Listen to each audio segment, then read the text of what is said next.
And the public policy question might be, what do you do to human beings, sons and daughters, brothers and sisters, who do something that you or I may disapprove of or not do ourselves, but what do we do to those fellow human beings that will be successful in moving them in a more positive direction and will avoid being more harmful or destructive than the behavior we are trying to change?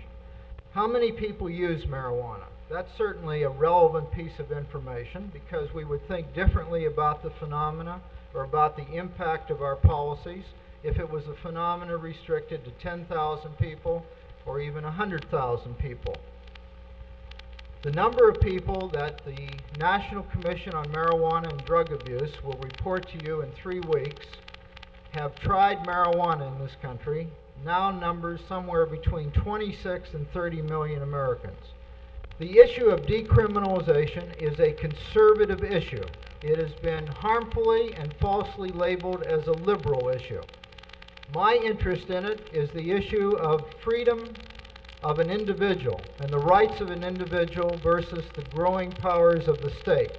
We know that marijuana is not a narcotic, is not addictive, does not lead to other drugs, is non-lethal, produces no permanent damage to body organs, and if we were to develop a scale of harmfulness where 0 would be totally harmless and 10 would be the most harmful, no drug would be at 0 because all drugs have certain risks.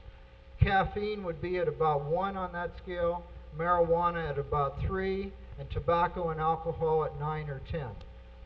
I ask you, therefore, to support Representative Waters' decriminalization bill and to help move Texas towards morality, rationality, and responsibility. It decriminalizes possession of 3 ounces or less in a public place, and it removes the penalties for private use. I'm not going to elaborate on that. I'm going to go ahead and say that, in my opinion, the philosophy behind the current laws seems to be based on 2 assumptions, which are outstanding in my mind. One is that that marijuana constituted a dangerous drug. I think that's a wrong assumption when you consider the number of people who have used the drug.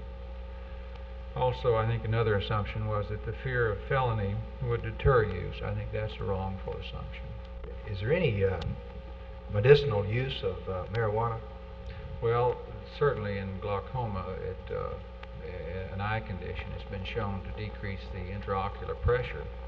And quite honestly, I've had some people that I've considered, if it were legalized, prescribing it for, particularly people who have used barbiturates or who have been addicted to alcohol and need, I believe this would relieve some of their tension. Our son Paul, an SMU graduate, many times on the dean's list, even when he used pot, was sentenced 23 years for possession and sale of marijuana. Paul was certainly no big-time commercial trafficker of pot. They're usually not long hairs, they're no hairs. The trial, I try to blot out of my memory, as I never knew justice is served through prejudice and lack of knowledge on the subject of drugs, equating marijuana with heroin. Gentlemen, laws should be respected, and I believe this with all my heart and soul. But we need laws to be made that can be respected with today's medical knowledge as a guideline.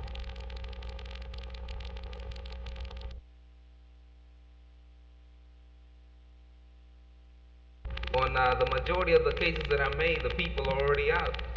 They've gotten up to 7 years, and they're out again, out there peddling, selling their stuff.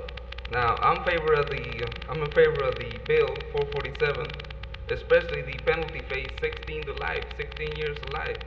Now, one of the reasons why I question marijuana is simple and direct to the point, and that is that it is a drug that affects only the mind. It does not affect the body.